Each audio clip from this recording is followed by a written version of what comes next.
হইয়া আমি দেশান্তরী, দেশ বিদেশে ভিড়াই তরি রে, নোঙর ফেলি ঘাটে ঘাটে, নোঙর ফেলি ঘাটে ঘাটে, বন্দরে বন্দরে আমার এত সাধের মনোয়া পাখি আয় রে, সুপ্রিয় ভিউয়ার, আমরা একটা বিলের মাঝখানে দাঁড়িয়ে আছি, চারদিকে অথই পানি, চমৎকার একটি পরিবেশ, আকাশে মেঘ রয়েছে, মাঝে মধ্যে গুড়ি গুড়ি বৃষ্টি হচ্ছে, চমৎকার একটি পরিবেশ। বাতাস কি চমৎকার বাতাস, আবহাওয়াটা এতটা চমৎকার, মনটা অন্যরকম হয়ে যায়। ভিউয়ার, আমরা এই বিলের মধ্যে গোসল করছি, অচিরপুরের টিম। যারা এই বিলে আসবেন, যদি গোসল না করেন, যদি এই পানিতে গা না ভিজান, তাহলে কিন্তু পাওয়া যাবে না।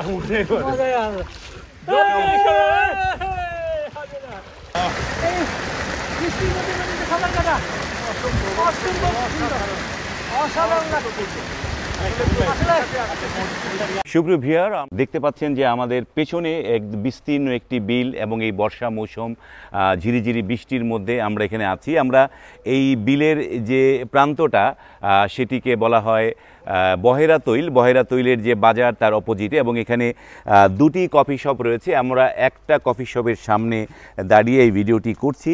এখন যেহেতু বৃষ্টি হচ্ছে, বৃষ্টি হওয়ার কারণে এইখানে যে বসার যে জায়গাগুলো বিকেলবেলা বা সন্ধেবেলা চমৎকার একটা পরিবেশ বিরাজ করে এই জায়গাটায়।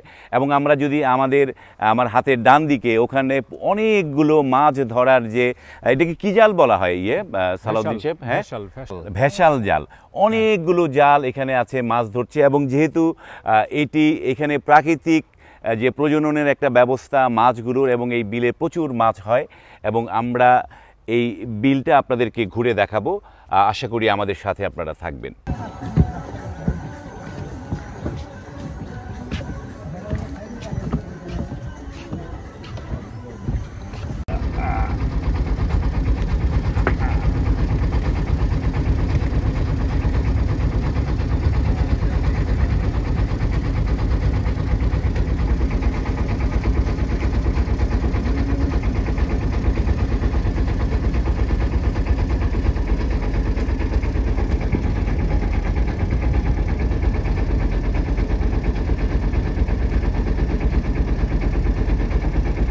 সুপ্রিয় ভিউয়ার, আমরা দাঁড়িয়ে আছি একটি বিলের মাঝখানে, চারপাশে অথই পানি, থই থই পানি, এবং চমৎকার একটি মনোরম পরিবেশ।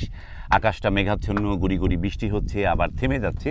এবং আমার পেছনে দেখতে পাচ্ছেন একটা বিলের মাঝখানে চমৎকার একটি করই গাছ, এবং চারিদিকে বিস্তীর্ণ বিল। এবং এটি যখন এখন ভরা মৌসুম, কিন্তু এই অঞ্চলে এই এতটুকুই পানি হয়েছে, এরপরে হয়তো এই যে ভারী বর্ষণ হলে আরও বেশি পানি এই জায়গাটায় হবে। এবং চমৎকার একটি লোকেশন, আপনারা কিন্তু এই জায়গাটা ঘুরে দেখতে পারেন। সুপ্রিয় ভিউয়ার, এটি একটি প্রাকৃতিক বিল, এবং এই প্রাকৃতিক বিল হওয়ার কারণে কিন্তু এই বিলে প্রচুর যে দেশীয় মাছগুলো আছে সেগুলো কিন্তু এই ভরা বর্ষায় অনেক সমাগম ঘটে। এবং দেখতে পাচ্ছেন যে ছোট ছোট যে ডিঙ্গি নৌকা, তারা কিন্তু সবগুলো নৌকায় কিন্তু মাছ ধরা হচ্ছে, বিভিন্ন জায়গায় বিস্তীর্ণ জায়গায় মাছ ধরা হচ্ছে। চমৎকার একটা পরিবেশ, আসলে মনটা এই জায়গাটায় আসলে ভরে যায়। এই যে বিলের মাঝখানের যে সিঁড়ি সিঁড়ি বাতাস, চমৎকার কিছু। এবং এই বিলের চারপাশ ধরেই কিন্তু নানা ধরনের রিসর্টগুলো তৈরি হয়েছে, ক্যান্টিন, হোটেল, মোটেল, এই ধরনের চারপাশেই জুড়েই কিন্তু রয়েছে এই জায়গাটি। এটি টাঙ্গাইলের একটি জায়গা, এবং এটার সম্পর্কে বিস্তারিত তথ্য আমরা শেষে আপনাদেরকে জানিয়ে দেব যে এখানটায় কিভাবে আপনারা আসতে পারেন। ভিউয়ার্স, আমরা যে মাছ ধরার কথা বলছিলাম, যে দেখতে পাচ্ছেন যে তারা দুজন বড়শিতে মাছ ধরছে, এবং তাদের সাথে আমরা যে কথা বলেছি তারা জানিয়েছে যে এই জায়গাটায় প্রচুর রুই মাছ এবং যে পুঁটি, মানে খলসা, এই ধরনের মাছগুলো তারা এই বড়শিতে পাচ্ছে। এবং এই প্রচুর বিল জুড়ে কিন্তু প্রচুর অনেকেই কিন্তু বড়শিতে মাছ ধরছে, কারণ এই জায়গাটায় একটা মাছের প্রজননের একটা চমৎকার জায়গা হচ্ছে এই বিলটি। এবং এই বিলে যে কারণেই কিন্তু আমাদের দেশের যে বিভিন্ন ধরনের যে দেশীয় মাছগুলো সেগুলো কিন্তু সবচেয়েতে বেশি সংস্থান যেটি হয় সেটি কিন্তু বিল থেকে হয়। এবং সেটা আমরা জানি যে এই ধরনের যতগুলো বিল রয়েছে সেই বিলগুলো থেকেই কিন্তু আমাদের যে রুই মাছ বা দেশীয় যে মাছগুলো আছে, নলা মাছ, এই ধরনের মাছগুলো কিন্তু এই জিনিসগুলো এইখানে পাওয়া যায়। আমার এইখানে এক নদী ছিল, দেখলো না তো কেউ, নদীর কুল ছিল না, ও নদীর কুল ছিল না, জল ছিল না, ছিল শুধু ঢেউ। আমার একটা নদী ছিল, দেখলো না তো কেউ, আমার একটা নদী ছিল, দেখলো না তো কেউ। নদীর জল ছিল না, ও নদীর জল ছিল না, কুল ছিল না, ছিল শুধু ঢেউ। আমার একটা ভালো আছি ভালো থেকো, আকাশের ঠিকানায় চিঠি লিখো, দিও তোমার মালা খানি, দিও তোমার মালা খানি, বাউলের এই মনটারে, ভিতর বাহিরে অন্তরে অন্তরে আছো তুমি হৃদয় জুড়ে। ভালো আছি ভালো থেকো, আকাশের ঠিকানায় চিঠি লিও, ভালো আছি ভালো থেকো, আকাশের ঠিকানায় চিঠি লিও, দিও তোমার মালা খানি, দিও তোমার মালা খানি, বাউলের মনটারে, ভিতর বাহিরে অন্তরে অন্তরে আছো তুমি হৃদয় জুড়ে।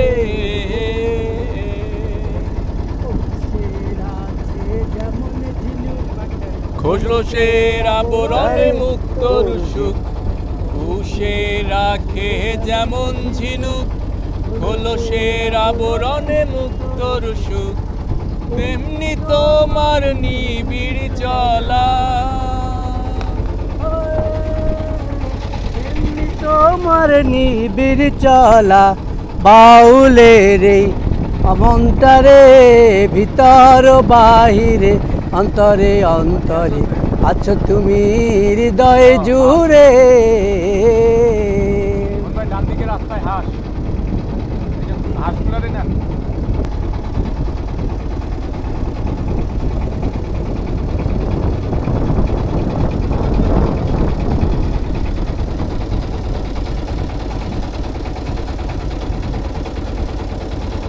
বাতাস, কি চমৎকার বাতাস, আবহাওয়াটা এতটা চমৎকার, মনটা অন্যরকম হয়ে যায়, কি বলেন? অবশ্যই। তো আমরা এই যে জায়গাটা, যেই দ্বীপটাকে ঘিরে আমরা যাচ্ছি, এবং এটি কি কোনো বসতি এখানে আছে? কোনো ভিতরে ভিতরে কিছু বসতি আছে, এবং এই জায়গাটার নাম হচ্ছে কি তেজপুর। জায়গাটার নাম হচ্ছে তেজপুর। চমৎকার একটা বিষয় যে একটা দ্বীপ এবং চারপাশে যে বিল, অথই পানি, চমৎকার একটা ফিলিংস। এবং আমাদের মেন্টর খোকন ভাই কিন্তু উদাস, তাকে একটু দেখতে চাই, মেন্টর ভাইকে দেখতে চাই। সত্যি উদাস। এরকম জায়গা আমি আসলে খুবই পছন্দ করি, তার উপর তো একটা বড় বিলের মাঝখানে যখন এরকম একটা দ্বীপ থাকে, মন চায় দুপুরবেলার সখী আসবে কি কেলা ঘাটে রে, দেখতে তোমায় মন চাইছে। আমরা এখন দর্শক এখানে নামবো, আমার খুব তর্স হচ্ছে না, আমি গোসল করতে চাই, একটু সাঁতার কাটতে চাই। আমরা এখানে নেমে একটু সাঁতার কাটবো। এই তেজপুর দ্বীপে, এই দ্বীপে আমরা নোঙর করছি। ভিউয়ার, আমরা এই বিলের মধ্যে গোসল করছি। অচিরপুরের টিম যারা এই বিলে আসবেন, যদি গোসল না করেন, যদি এই পানিতে গা না ভিজান, তাহলে কিন্তু পাওয়া যাবে না।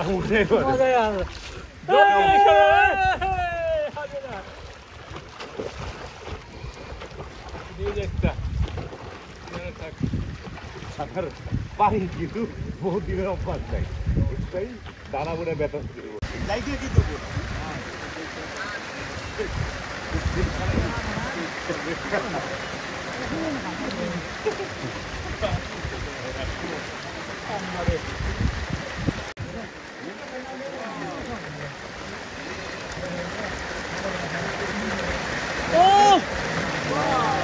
বৃষ্টির মধ্যে নদীতে সাঁতার। ভাইয়া ভাইয়া একটু এদিকে আসা যাবো?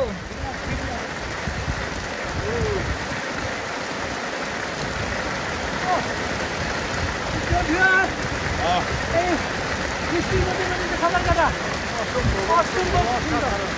অসাধারণ লাগছে।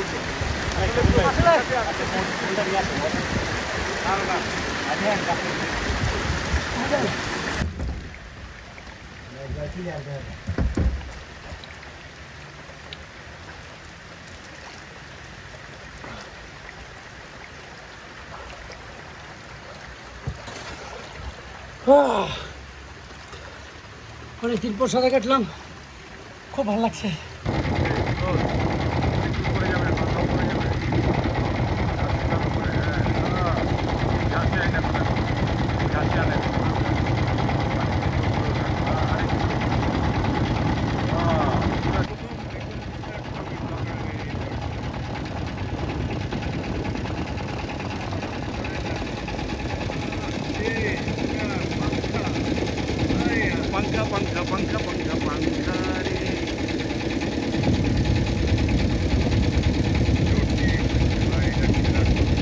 সুপ্রিয় ভিউয়ার, আমরা নকিল বিলের ভাসমান একটি রেস্তোরাঁয় বসে আছি, অচিরপুর টিম। আমরা আমাদের অনুভূতিগুলো আমাদের এই ভিডিওর মাধ্যমে শেয়ার করি। সেই অনুভূতিগুলো কার কেমন অনুভূতি লাগছে, প্রথমে আমরা সালাউদ্দিনের কাছে জানতে চাই যে আপনার কাছে কেমন অনুভূতি হচ্ছে যে এই বিলটা দেখে। বিলটা তো আমরা ঘুরে আসলাম, বিলটা দেখলাম, এবং এই দেখার পরে যে এখানটায় বসার পরে কেমন লাগছে আপনার? আমি একটু বলি, আজকে খুব সম্ভবত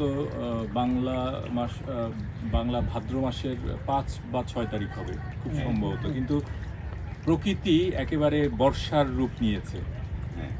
এটি মানে অদ্ভুত একটা সমীকরণ। আমরা এই যে আজকে এখানে এসেছি এই নকিল বিলে, তো এই বিলের যে মূল সৌন্দর্য, এটার সাথে যে বর্ষার যে ছোঁয়া, বৃষ্টির, সেই বৃষ্টিটা আজকে সম্পূর্ণই আমাদের সাথে ছিল। এ কারণে আমাদের এই পরিবেশটা এবং আমার অনুভূতি দুটোই চমৎকার, অত্যন্ত অনাবিল। আসলে এই যে বিলের সাথে একটা বর্ষার একটা সম্পর্ক আছে, যে রৌদ্রোজ্জ্বল দিনে কিন্তু বিলে যে ওই অনুভূতিটা পাওয়া যায় না, যে বর্ষার মধ্যেই কিন্তু বিলের অনুভূতিটা অনেক বেশি করে পাওয়া যায়। তো আমরা এইবার একটু রিয়াজউদ্দিন খোকন ভাইয়ের কাছে জানতে চাচ্ছি যে আপনি তো এই জায়গায় এর আগেও এসেছেন, আপনি আমাদেরকে এই জায়গাটা নিয়ে আসলেন, এই জায়গাটায় আপনার অনুভূতি কেমন লাগে, মানে কি মানে অনুভূতি এখন আপনার কাছে কেমন লাগছে? সত্যি বলতে কি, এই জায়গাটা আমার খুব ভালো লাগে এই কারণে, এইখানে প্রকৃতিটা নিজের রূপ নিয়ে আছে। এখানে মানুষের তৈরি কোনো কিছু নেই। আপনি ভালো করে খেয়াল করে দেখেন, এইখানে পুরো বিলটার মধ্যে আপনি মানুষ প্রকৃতিকে নষ্ট করেছে এমন কিছু পাবেন না। প্রকৃতির সাথেই মিলেমিশে এই যে এটা করেছে, এটা কিন্তু আপনার ইমারত নির্মাণ করে করেনি, বা প্রকৃতির কোনো কিছু কেটে ধ্বংস করে কিছু করেনি। হিউজ খাবারের মেনু থাকে, বাট অর্ডার দিলে মানে সঠিক মেনুগুলো পাওয়া যায় না। আমাদের কফি চলে আসছে, আমরা একটু কফি খাই এই শীতের, দুঃখিত শীত না, মানে বৃষ্টিতে আসলে শীতের মতোই লাগছে, এই জন্য একটু কফি খেলে শরীরটা চাঙ্গা হবে। আমাদের যে গাইড হিসেবে যে আছে, তো ভাইয়া তোমার নামটা বলো। আমার নাম মোহাম্মদ লিমন। মোহাম্মদ লিমন, মানে এই অত্র অঞ্চলের মানুষ, সখীপুরের মানুষ। তো আমরা আপনার কাছ থেকে জেনে নিতে চাচ্ছি যে যে জায়গাটায় আছি প্রপার লোকেশন এই জায়গাটার কি? এটা হচ্ছে টাঙ্গাইল জেলার সখীপুর উপজেলার অন্তর্গত বহেরাতুল। এটা ইউনিয়নটার নাম হচ্ছে বহেরাতুল ইউনিয়ন। বহেরাতলী ইউনিয়ন। এই বহেরাতলী ইউনিয়নে আমরা এই জায়গাটায় আছি এবং আমরা একটু মানে যারা আপনি তো এখান থেকে ঢাকায় যাতায়াত করেন, আপনার মুখ থেকে একটু জানতে চাই যাদের নিজস্ব কোনো যানবাহন নাই তারা এই জায়গাটায় কিভাবে আসতে পারবে? এখানে ধরেন আপনার ঢাকা থেকে আসতে চাইলে এখানে প্রথমত আপনার বাসে করে আপনার যদি আমরা টাঙ্গাইলের বাসে উঠি, ধরেন গাবতলী থেকে আমরা টাঙ্গাইলের বাসে উঠলাম, ওঠার পরে এখানে বাসের কন্ডাক্টরকে বললেই হবে যে হাটুভাঙ্গা ব্রিজ।